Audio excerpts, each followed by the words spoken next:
এইমাত্র গ্যাজেট প্রকাশ কর্মসূচির ফলে প্রধান উপদেষ্টা গ্যাজেট প্রকাশে ব্যর্থ হলেন। একই সঙ্গে শিক্ষা ভাতা ও বাড়ি ভাতা কার্যকর করলেন প্রধান উপদেষ্টা ডক্টর মোহাম্মদ ইউনূস। তো বন্ধুরা, এই বিষয়টি নিয়ে আজকের এই ভিডিওটিতে বিস্তারিতভাবে আলোচনা করতেছি, তাই ভিডিওটি শুরু থেকে শেষ পর্যন্ত মনোযোগ সহকারে দেখার জন্য অনুরোধ রইল। এবং যারা যারা এখন পর্যন্ত আমাদের এই চ্যানেলে নতুন সদস্য রয়েছেন তাদেরকে চ্যানেলটি সাবস্ক্রাইব করে পাশে থাকা বেল আইকনটি অল করে দেওয়ার জন্য অনুরোধ রইল। তো বন্ধুরা, দীর্ঘদিনের সকল সমস্যার সমাধান ঘটিয়ে অবশেষে প্রধান উপদেষ্টা গ্যাজেট প্রকাশ করলেন। প্রধান উপদেষ্টা বলেন, আমরা দীর্ঘ 6 মাস পূর্বে একটি কমিটি গঠন করেছিলাম। অবশেষে এই কমিটি আমাদের হাতে রিপোর্ট জমা দিয়েছেন। রিপোর্ট পর্যালোচনা করে যতটুকু জানা গিয়েছে যে বেতন তালিকায় যুক্তিসম্মত হয়েছে। তবে 3 সদস্য বিশিষ্ট পর্যালোচনা কমিটি বেতন বৃদ্ধির জন্য একটি সংশোধন এনেছে। তারা কর্মচারীদের জন্য সর্বনিম্ন বেতন 20,000 টাকা বহাল রেখেছে, কিন্তু যারা কর্মকর্তা রয়েছেন তাদের জন্য 1,40,000 টাকা পর্যন্ত রাখার নির্দেশ দেওয়া হয়।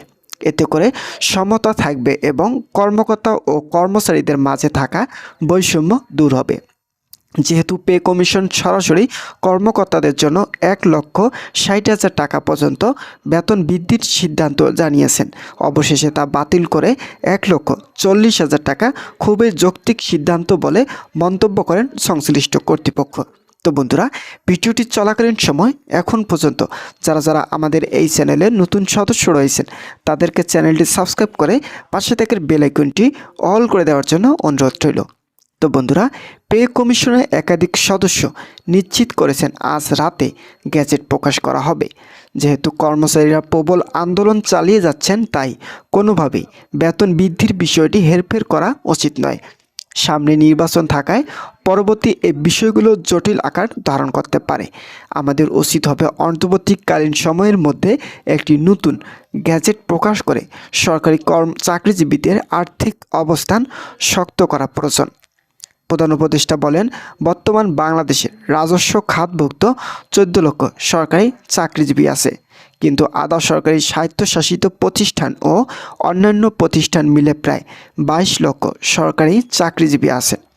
তাদের সকলের জন্য দ্রুত গ্যাজেট প্রকাশের মাধ্যমে সমস্যাগুলোর সমাধান করা হবে। তো বন্ধুরা, এরই মধ্যে সরকারি চাকরিজীবীরা আজ দ্বিতীয় দিনের আন্দোলন চালিয়ে যাচ্ছেন। আন্দোলনে তারা পূর্বের ন্যায় সিলেকশন গ্রেড ও টাইম স্কেল সহ বিভিন্ন ভাতা পুনরায় চালু করার বিষয়ে একমত প্রকাশ করেন। তাদের ভাষ্যমতে, আমরা অন্তর্বর্তীকালীন সরকারের আমলেই শুধুমাত্র আংশিক বেতন নিতে রাজি নই, আমাদেরকে অবশ্যই পূর্ণাঙ্গ বেতন স্কেল দিতে হবে। একই সঙ্গে এই আন্দোলনের পরিপ্রেক্ষিতে অর্থ উপদেষ্টা বলেন, আমরা অন্তর্বর্তীকালীন সময়ের মধ্যেই সকল দাবি পূরণের জন্য যথেষ্ট চেষ্টা চালিয়ে যাচ্ছি। আশা করা যাচ্ছে আগামী নির্বাচনের আগেই সকল কিছু সমাধান করা হবে। কিন্তু সরকারি চাকরিজীবীরা যেভাবে তাদের দাবিগুলো কঠোরভাবে জানিয়ে আসছেন, হয়তো তাদের সকল দাবি বাস্তবায়ন করা সম্ভব নয়, কিন্তু আমরা গুরুত্বপূর্ণ কয়েকটি দাবি বাস্তবায়ন করার মাধ্যমে তাদের অর্থনৈতিক শক্তি ফিরিয়ে দেব। তিনি আরও বলেন, আমাদের মূল দায়িত্ব হলো বেতন স্কেল বাস্তবায়ন করা, কিন্তু এখানে গুরুত্বপূর্ণ কয়েকটি সিদ্ধান্ত বাকি রয়েছে, যাদের মধ্যে থাকছে বাড়ি ভাড়া, চিকিৎসা ভাতা ও শিক্ষা ভাতা। এই কয়েকটি ভাতা বৃদ্ধির জন্য প্রধান উপদেষ্টার তরফ থেকে একটি গুরুত্বপূর্ণ সিদ্ধান্ত আসে। বাড়ি ভাড়া ভাতা মূল বেসিকে 60% পর্যন্ত বৃদ্ধির সিদ্ধান্ত নিয়েছেন পে কমিশন। একই সঙ্গে চিকিৎসা ভাতা 4,000 টাকা পর্যন্ত বৃদ্ধির সিদ্ধান্ত নেওয়া হয়েছে। অপরদিকে সন্তানদের জন্য শিক্ষা ভাতা 3,000 টাকা করে দেওয়া হবে। যদি 2 জন সন্তান থাকে সেক্ষেত্রে 6,000 টাকা দেবেন কর্তৃপক্ষ, তবে অবশ্যই 2-এর অধিক কোনো সন্তানের জন্য শিক্ষা ভাতা যোগ্য হবে না।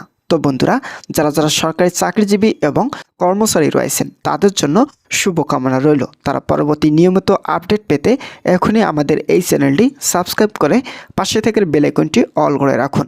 তো বন্ধুরা, আন্দোলনরত কর্মচারীরা জানিয়েছেন, নতুন পে স্কেল নির্ধারণ ও বাস্তবায়নের লক্ষ্য সরকার ইতিপূর্বে একটি কমিশন গঠন করেছিলেন এবং সেই কমিশনের সুপারিশ স্বাবলম্বী চূড়ান্ত প্রতিবেদন সরকারের কাছে জমা দেওয়া হয়েছিল। তবে অভিযোগ উঠছে যে প্রতিবেদন জমা পড়ার দীর্ঘ সময় পেরিয়ে গেল সরকার তা গ্যাজেট আকারে প্রকাশ করতে গড়িমসি করছে। বিশেষ করে সম্প্রতি সরকারের জ্বালানি উপদেষ্টা কর্তৃক এই কমিশনের সুপারিশ বর্তমান সরকারের মেয়াদেই বাস্তবায়ন করা সম্ভব নয় বলে দেওয়া বক্তব্যে কর্মচারীদের মধ্যে তীব্র অসন্তোষ ও ক্ষোভের সঞ্চার হয়। আন্দোলনকারীদের দাবি, দ্রব্যমূল্যের ঊর্ধ্বগতি, এই সময়ে নতুন বেতন কাঠামো ঘোষণা করা এখন সময়ের দাবি পরিণত হয়েছে। তো বন্ধুরা, আজকের এই 2 ঘন্টা কর্মসূচিতে রাজধানীসহ ঢাকাসহ জেলা ও উপজেলায় পর্যায়ে প্রায় প্রতিটি সরকারি দপ্তরে কর্মচারীরা কাজ ফেলে অফিসের সামনে অবস্থান নেন। তারা 7 দফা দাবির পক্ষে বিভিন্ন স্লোগান দেন এবং দ্রুত দাবি মানার আহ্বান জানান। সকালে ব্যস্ত সময়ে সেবা কার্যক্রম বন্ধ থাকায় দেশের ভূমি অফিস, পাসপোর্ট অফিস, নির্বাচন অফিস, বিভিন্ন সেবামূলক প্রতিষ্ঠানে আসা সাধারণ মানুষের ভিড় লক্ষ্য করা গেছে। জরুরি প্রয়োজনে আসা অনেক নাগরিককে সেবা না পেয়ে ফিরে যেতে দেখা হয়েছে। তো বন্ধুরা, ভিডিওটি এই মুহূর্ত পর্যন্ত এসেও যারা এখন পর্যন্ত আমাদের এই চ্যানেলে নতুন সদস্য রয়েছেন তাদেরকে চ্যানেলটি সাবস্ক্রাইব করে পাশে থাকা বেল আইকনটি অল করে রাখার জন্য অনুরোধ রইল।